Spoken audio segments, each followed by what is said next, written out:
உயிர்களிடத்தில் அன்பு வேண்டும்னார் வள்ளலார். வாடிய பயிரை கண்ட போதெல்லாம் வாடினேன்னார்.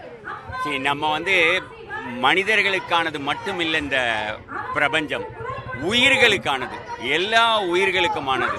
அந்த ஒரு மனநிலையிலேருந்து இந்த விஷயத்தை நம்ம அணுகணும், பார்க்கணும்னு நான் எல்லாரையும் கேட்டுக்கிறேன். கண்டிப்பாக நாய்கள் கடிக்கிறது இருக்குது, அதெல்லாம் இருக்குது. ஆனால் அதுக்காக கடிக்கிற நாய்க்காக எல்லா நாயையும் பிடிக்கிறது, அடிக்கிறது, இந்த மாதிரி அடைச்சிடுறது, இதை பற்றிலாம் நம்ம டெஃபினட்டாக சிந்திச்சு பார்க்கணும். அதுங்களுக்கு நான் டெவில்ஸ் அட்வொகேட் பண்ணல, நான் டாக்ஸ் அட்வொகேட் பண்ணுறேன். அப்படி தான் நான் நினைக்கிறேன். என்னோட விஷயத்தை நான் இங்கே வந்ததை பேசுகிறத நீங்கள் கண்டிப்பாக நான் உங்களுக்கு ஒரே ஒரு ஸ்டாட்டிஸ்டிக்ஸ் சொல்கிறேன் பாருங்கள். நிச்சயமாக திடீர்னு இவ்வளோ நாய் கடிச்சிடுச்சுன்னு ஒரு ஸ்டாட்டிஸ்டிக்ஸ் வரும்போது அப்படியே நாய்கள் மேலே எல்லாருக்கும் ஒரு இது வருது. வேறு எத்தனை ஒரு நாளைக்கு டெய்லி நடக்குதுன்னு இவங்க ஒரு டீட்டெயில் இது கொடுத்துருக்காங்க, ஸ்டாட்டிஸ்டிக்ஸ். ரேப் கேசஸ் அப்ராக்சிமேட்லி ஒரு நாளைக்கு 87 நடக்குது. டெத்ஸ் மர்டர்னால ஒரு நாளைக்கு அப்ராக்சிமேட்லி 80 நடக்குது. டெத்ஸ் ரோடு ஆக்சிடென்ட்னால 462 நடக்குது. டாக் பைட்ஸோட டெத்ஸ் பார்த்தீங்கன்னா அப்ராக்சிமேட்லி 0.15. இது எதுவும் ஆர்குமெண்ட்டுக்காக இல்லை, நீங்கள் அன்போட பார்க்கறதுக்காக இதை நான் சொல்கிறேன். அதாவது நமக்கு மட்டுமா ஸ்ட்ரீட், நீங்கள் சொல்லுங்கள்.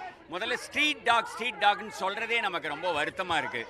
அது இப்போ நீங்கள் எப்படி சில விஷயங்களை இப்படி சொல்லக்கூடாதுன்னு சொல்கிறோமோ அந்த மாதிரி நீங்கள் அந்த ஸ்ட்ரீட் டாக்னாலே தெருநாய்ங்கிறதே ஏன் ஏதோ ஒரு மனசில் ஒரு எண்ணத்தோடு அதை நம்ம அப்படி சொல்கிறோம். தெருநாய்களும் நம்மளோட உயிரினம் தான், நம்ம இந்த பிரபஞ்சத்தில் இருக்கக்கூடிய ஒரு உயிரினம் தான். அந்த உயிரினத்துக்கு மேக்சிமம் ஒரு அன்போட, ஒரு கம்பேஷனேட்டோட அதை அடைக்கிறது ஒரு சொல்யூஷன் கிடையாது. இதை எல்லாருமே இந்த நேரத்தில் நம்ம சேர்ந்து சிந்திச்சு பார்க்கணும். இது நான் யாருக்காகவும் தனியாக பேசலை, நம்ம எல்லாருக்காகவும் பேசுகிறேன். இது ஒரு பேரணி, தெருநாய்களுக்கான ஒரு பேரணி. ஏன்னா இப்போ அவங்க சுப்ரீம் கோர்ட்டில் கொடுத்துருக்கிற அந்த ஆர்டர் பாஸ் பண்ணியிருக்கிற ஆர்டர் ரொம்ப ஒரு இம்ப்ராக்டிக்கல் மற்றும் ஒரு நியாயமற்றது, அறமற்றது அப்படிங்கிறது எங்களுடைய ஒரு இது. ஓகே, நன்றி. எங்களுடைய ரிக்வெஸ்ட் என்ன அப்படின்னா, சுப்ரீம் கோர்ட்டில் ஒரு ஆர்டர் பிறப்பிச்சிருக்காங்க. அதாவது தெருநாய்கள் எல்லாம் ரவுண்ட் அப் பண்ணி அவங்கள ஒரு ஃபார்அவே பிளேசஸ், அதாவது ஷெல்டரில் கொண்டு அடைக்கணும் அப்படிங்கிற மாதிரி சொல்லியிருக்காங்க. இந்தியாவில் அத்தனை ஷெல்டர்கள் முதல்ல இல்லை. அதனால் இவங்க ஒரு ரொம்ப மட்டமான சுச்சுவேஷனில் இருந்து இறந்துருவாங்க அப்படிங்கிறது தான் எங்களுடைய. இதை பற்றி பேசுவதற்கு நிறையா இருக்குது. நீங்கள் எங்களுடைய சமூக வலைதளம் ஒவ்வொருத்தருக்கும் போய் பார்த்தீங்கன்னா உங்களுக்கு தெரியும் இது எப்படி ஒரு அறமற்ற செயல் அப்படின்னு சொல்லிட்டு. இதுக்கு வேற ஒரு சொல்யூஷன் இருக்குது. என்ன சொல்யூஷன் அப்படின்னா, நம்ம அந்த நாய்களை பிடித்து அதற்கு தடுப்பூசி போட்டு இந்த நாய்களுக்கு கருத்தடை ஆபரேஷன், அதாவது குடும்ப கட்டுப்பாடு செஞ்சு அந்த நாய்களை அதே இடத்துல நம்ம விட்டுட்டு எங்களை போன்ற ஃபீடர்ஸ் அந்த நாய்களை பாதுகாத்தாலே இந்த பிரச்சனை ஒரு ஜெனரேஷன்ல, அதாவது ஒரு 5 வருஷத்துல இந்த பிரச்சனை முடிஞ்சிடும் அப்படின்னு எங்களுக்கு ஒரு நம்பிக்கை இருக்கு. ரேபீஸ் நாய்களை நீங்கள் பிடிச்சு அதை நீங்க ஷெல்டர்ல அடைங்க, அதுங்களுக்கு கருணை கொலை கூட பண்ணுங்க. அதை பத்தி யாரும் இங்க பேசல. அக்ரெசிவ் நாய்களை அதே மாதிரி பிடித்து அவங்களுக்கு ரீஹாபிலிட்டேஷன் கொடுத்து பண்ணுங்க. இதுல பல விஷயங்கள் இருக்கு. என்ன அப்படின்னா, நம்ம இல்லீகலா நிறைய பிரீடிங் நடக்குது. நாய்களை வெறும் பணத்துக்காக ஃபாரின் டாக்ஸை இங்க இந்தியாவில் என்ன பண்றாங்கன்னா 30,000 3 லட்சம் வரைக்கும் நாய்கள் விற்கப்படுகின்றன, வாங்கப்படுகின்றன. இதெல்லாம் இல்லீகலாவே நடக்குது. லைசன்ஸ் இல்லாம நிறைய பேர் செய்யறாங்க. இதுக்கு ஜிஎஸ்டி, இதுக்கு டாக்ஸ் எதுவுமே கிடையாது. இதெல்லாம் பார்க்காம அது ஒண்ணு. ரெண்டாவது தயவு செஞ்சு மாநகராட்சி, எல்லா மாநகராட்சியும், சென்னை மாநகராட்சி மட்டும் நான் சொல்லலை, தமிழ்நாட்டில் இருக்கக்கூடிய நகராட்சி, ஊராட்சி மன்றங்கள், மாநகராட்சியை மட்டும் நாங்கள் சொல்லலை, நாங்கள் நாடு முழுவதும் இருக்கக்கூடிய மாநகராட்சிகள் தங்களுடைய வேலையை இத்தனை நாளில் சரியாக செய்திருந்தால் இந்த பிரச்சனை, அதாவது இத்தனை தெருநாய்கள் வளர்ந்திருக்காது.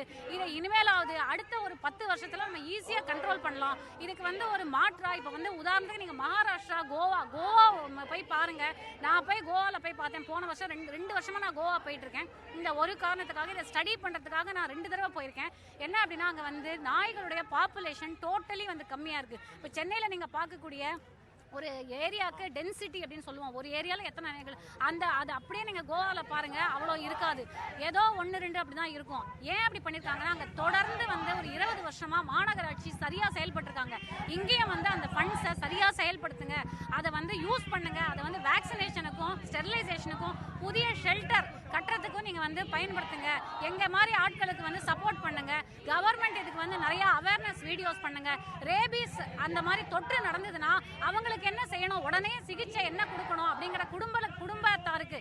இப்போ உதாரணத்துக்கு எனக்கு ஆயிடுச்சு, என்னோட தம்பி அப்படின்னா, தம்பி என்னை கூட்டின்னு போய் என்ன பண்ணணும், எப்படி எந்த நம்பர், இப்போ 100 அப்படின்னா போலீஸ் அப்படின்னு சொல்றோம், அப்போ 108னா ஆம்புலன்ஸ் சொல்றோம். அந்த மாதிரி வந்து ஒரு ஹெல்ப்லைன் நம்பர் கொடுங்க. அந்த நம்பர்ல வந்து இமீடியட்டா கால் பண்ணா உங்களுக்கு வந்து எல்லாமே தெரியப்படும். அதே கவர்மெண்ட் ஹாஸ்பிட்டல்ஸ்ல வந்து ரேபீஸ் இம்யூனோகுளோபுலின் சொல்லுவாங்க, ஏஆர்வி அதாவது ஆன்டி ரேபீஸ் வேக்சின் சொல்லுவாங்க. இதை வந்து இருக்கும்படி செய்யுங்க. பல ஆஸ்பத்திரிகள்ல, கவர்மெண்ட் மருத்துவமனைகள்ல இது வந்து கிடைக்க கூட மாட்டேங்குது, பிரைவேட்டுக்கு போக வேண்டியதா இருக்கு. இப்படி நம்ம செஞ்சாலே நம்ம வந்து ஒரு பெரிய சொல்யூஷன்ஸ் நம்ம எடுத்து, அதே மாதிரி ஃபுட்டை வந்து கொண்டு ரோட்ல கொட்டாதீங்க. மாநகராட்சிகள் இப்போ வந்து தூய்மை பணியாளர்களோட பிரச்சனை நடந்துட்டு இருக்கு. நான் வந்து அதுக்காகவும் நான் நிற்கிறேன், அவங்களுக்காகவும் நான் பேசியிருக்கேன். தயவு செஞ்சு நீங்கள் வந்து, நாங்கள் எல்லாருமே அதுக்கு வந்து சப்போர்ட் பண்ணுறோம். இதுக்கு வந்து ஒரு பேனல் அமைங்க. எல்லா மாநகராட்சிகளும் தனிப்பட்ட முறையில் ஆப்ரேட் பண்ணி நம்ம வந்து இதுக்கான ஒரு தீர்வை கண்டுபிடிப்போம். ஏன்னா குழந்தைகளுடைய வாழ்க்கையும் முக்கியம், நாங்கள் வந்து இல்லைன்னு சொல்லலை. ஆனால் தெருநாய்களுக்கும் இந்த வந்து நம்ம இந்திய அரசமைப்பு சட்டம் என்ன சொல்லுதுன்னா, அவங்களுக்கும் வாழ்வதற்கு உரிமை இருக்குது அப்படின்னு ஆர்டிகல் 21ல் சொல்லியிருக்காங்க. அதே மாதிரி ஆர்டிகல் 51A அப்படிங்கிற G அப்படிங்கிற செக்ஷனில் தெருநாய்களையும், நம்ம வந்து தெருநாய்கள் இல்லை, எல்லா உயிரினங்களுக்கும் சாப்பாடு போடுவது ஒரு ஃபண்டமெண்டல் டியூட்டி ஆஃப் ஒரு சிட்டிசன், இந்தியன் சிட்டிசன் அப்படின்னு சொல்லியிருக்காங்க. இதை தான் நாங்கள் வந்து இது பண்ணுறோம். நாங்கள் ரேபீஸ் வந்து தொற்று நடந்திருக்கு, ரேபீஸால் பாதிக்கப்பட்ட மனிதர்களுக்கு என் சார்பாக நான் வந்து ரொம்ப மன்னிப்பு கேட்டுக்கிறேன். நாய்கள் சார்பாக நான் மன்னிப்பு கேட்டுக்கிறேன். அவங்களுக்கு தெரியாது. அதாவது இயேசுநாதர் இடத்துல சொல்லுவார், அவர்களை மன்னித்து விடுங்கள் ஏனால் அவர்கள் வந்து அப்பாவிகள் அப்படின்னு சொல்லுவார். அந்த மாதிரி உண்மையிலுமே அவங்க வந்து வாயிலா ஜீவராசிகள், அவங்க அப்பாவிகள்.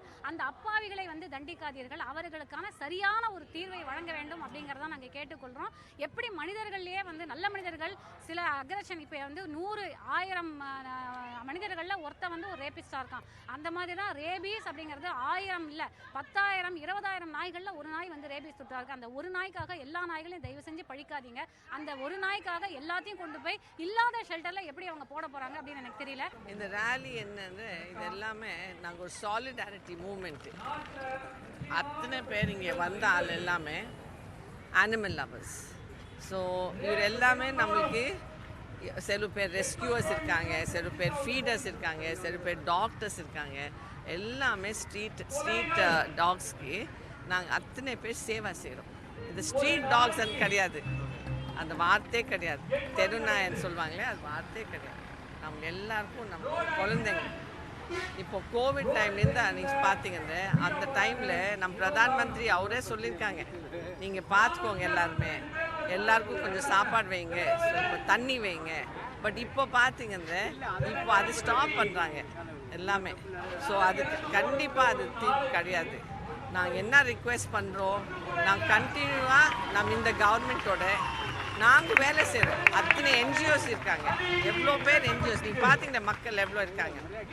நாங்கள் எல்லோரும் ஃபீடர்ஸ் சேர்ந்து அவருக்கு நாங்கள் வேக்சினேஷனு, நியூட்ரிங், ஸ்டெரிலைசேஷன், அடாப்ஷன் இதெல்லாம் பண்ணிகிட்டே போகிறோம். எல்லாம் நம்மளோட செலவுலன்னு பண்ணிட்டு இருக்கோம். ஸோ நம்ம கவர்மெண்ட் சேர்ந்து நாங்கள் ஹெல்ப் பண்ணுறோம். ஸோ நமக்கு மட்டும் நமக்கு ஒரு நீதி வேணும். அப்புறம் சனாத தர்மான்னு சொல்கிறாங்க. சனாத தர்மான்றது என்னது, வாட் இஸ் த பாரத்ன்னு சொல்லுவோம். பாரத்துக்கு என்ன ஃபேமஸ்ஸு, சனாத தர்மத்துக்கு நாங்கள் அத்தனை பேர் எல்லாரும் ஒழுங்காக இருக்கணும், எல்லாரும் அமைதியாக இருக்கணும். அத்தனை is coexistence and tolerance. So இந்த மாதிரி நமக்கு கண்டிப்பாக நீதி வேணும். நாய் எல்லாம் பைரவராக கும்பிடுவோம். ஆனால் இதே நேற்று வந்து ஒரு கண்ணுக்குட்டி இன்னைக்கு காலையில் ஸ்லாட்டர் பண்ணுற மாதிரி, சாக்ரிஃபைஸ் பண்ணுற மாதிரி நான் ஒரு வீடியோ போட்டிருந்தேன். தேங்க்ஃபுல்லி சாய் விக்னேஷ் வந்து அந்த கண்ணுக்குட்டியை ரெஸ்கியூ பண்ணிட்டாரு. ஃபர்ஸ்ட்லேருந்து அந்த கேஸ் ஃபாலோ பண்ணி அவர் போராடி அவர் அந்த கண்ணுக்குட்டியை வந்து ரெஸ்கியூ பண்ணிட்டார். நான் என்ன சொல்ல விரும்புகிறேன்னா, அப்புறம் ஏன் பைரவராக வந்து நம்ம கும்பிடணும்? ஏன் இங்கே துரத்துட்டு அங்கே போயிட்டு என்ன சேவ் பண்ணுன்னு சொன்னால் போதுமா? இங்கே வந்து ஆடு மாடு எல்லாம் ரேப் பண்ணிட்டு அங்கே ஆடெல்லாம் தாய், நீ தாய், அப்போ தாயை ரேப் பண்ணுறியா? நான் இது வந்து நீங்கள் வந்து போட முடியுமா? நான் என்ன சொல்கிறேன்னா, இவ்வளோ கிளியராக நாங்கள் சொல்கிறோம். அது மக்களுக்கு பிடிக்காது, கண்டிப்பாக பிடிக்காது, சில மக்களுக்கு பிடிக்காது. பட் நாங்கள் ஏன் இது பிட்டர் ட்ரூத், இது உண்மை. நான் என்ன சொல்றேன், கும்பிடாதீங்க. அப்போ நீங்க வந்து அது ஸ்லாட்டர் பண்றீங்க, உங்களோட நம்பிக்கைக்காக இது பண்றீங்க. தெருவுல பிறந்து தெருவுல வாழ்ற நாய்களுடைய ஃப்ரீடமை நமக்கு எவ்வளோ ரைட் இருக்குன்னு நம்ம வந்து இது கட்டுப்படுத்துறோம். It's not right. அதுக்காக தான் நாங்கள் இத்தனை பேர் இங்கே வந்து we have come together. எனக்கு ரொம்ப சந்தோஷமா இருக்கு. இத்தனை பேர் வந்து அவங்க குழந்தைங்களையும் அவங்களோட டாக்ஸையும் கூட கூட்டிட்டு வந்தாங்க. ப்ளீஸ், நான் இன்னொன்று சொல்கிறேன், please adopt, don't shop. Breeders பாக்கெட்ல காசு போடுறது, அப்படியே கரெக்ட் கவர்மெண்ட்டுக்கு பாக்கெட்ல காசு போட்டுட்டே நம்ம இருக்கோம்னா நாளைக்கு ஏன்னா 150 கோடி இருக்காங்க இந்த நாட்டுல, ஜனங்க அதிகமாயிட்டாங்கன்னு நாளைக்கு ஷெல்டர் காமிச்சிடுவாங்களா? தெருவில் பாவம் எதுவுமே இல்லாமல் ஒரு வேளை படுத்துட்டு இருப்பாங்க. இவங்க எல்லாம் தெருவிலே இருக்கக்கூடாது, அவங்கவுங்களோட ஃபைனான்ஷியல் ஸ்டேட்டஸ் படி தான் வந்து இங்கே வாழணும் அப்படின்னு எல்லாரும் இதுக்கு அனுப்ப முடியுமா? No no no, everybody has rights, so do animals. So அதுக்காக நாங்கள் இத்தனை பேர் இங்கே கூடி இருக்கோம். And we also please request media to show fair. ஒரு நாய் கடிக்குதுன்னா நீங்கள் காட்டுறீங்க தானே, அப்படியே ஒரு நாய் ஒரு உயிர் காப்பாற்றுதுன்னா அதுவும் அதே எக்ரெஷனோட அதே நிறைய தடவை காட்டுங்க. ஏன்னா நீங்கள் காட்டுறது பப்ளிக் இங்க பேசுறீங்க ஹேட்டர்ஸ் எல்லாரும் அவங்களோட சொந்த எக்ஸ்பீரியன்ஸ்ல பேசுறது இல்ல. தேசி இந்த மீடியா இது தேசி அவங்க பக்கத்து வீட்ல கேட்டது, அவங்க ஃப்ரெண்டான ஃப்ரெண்டுக்கு நடக்கிறது, இதுதான் பேசிட்டு இருக்கோம். வேண்டாம், உங்களோட சொந்த எக்ஸ்பீரியன்சஸ் பேசுங்க. Let the love or hate come from your own experiences. நான் கூட animal attack ala irukke, but I never hated animals. Please, they are never at fault. Please, thank you so much. Government already rules இப்போ இல்லங்க 1960 ல இருந்து pass ஆயிட்டு தான் இருக்கு. அந்த ரூல்ஸ் எல்லாம் ஒழுங்கா ஃபாலோ பண்ணாலே இந்நேரம் இந்த பிரச்சனையே இருக்காது. எத்தனை பேர் வேக்சினேஷன் எங்க உங்களுடைய ஏரியாஸ்ல நீங்க என்னைக்காவது வேக்சினேஷன் டிரைவ்ஸ் நிறைய பார்த்திருக்கீங்களா? பார்த்திருக்க மாட்டீங்க. அப்படியே வந்து ஸ்டெரிலைசேஷன் எவ்வளவு பண்றாங்க? நாங்க ஃபீடர்ஸ் நாங்க அனிமல் ஆக்டிவிஸ்ட் நாங்க எல்லாம் தான் பண்றோம். பட் ஸ்டில் நாங்க தான் அந்த அவங்க துப்புறதெல்லாம் நாங்களே வாங்கிக்கிட்டு தொடச்சிட்டு போயிட்டு தான் பண்றோம். அப்புறம் அதுக்கு என்ன சொல்றீங்க? Please sterilise, please vaccinate. If you hate animals also please sterilise and try to control the population of the stray dogs. ட்ரெண்ட ஃப்ரெண்ட் ஆக்கிக்கோங்க. Thanthi TV subscribers and followers குடும்பத்துல நீங்களும் இணையுங்க.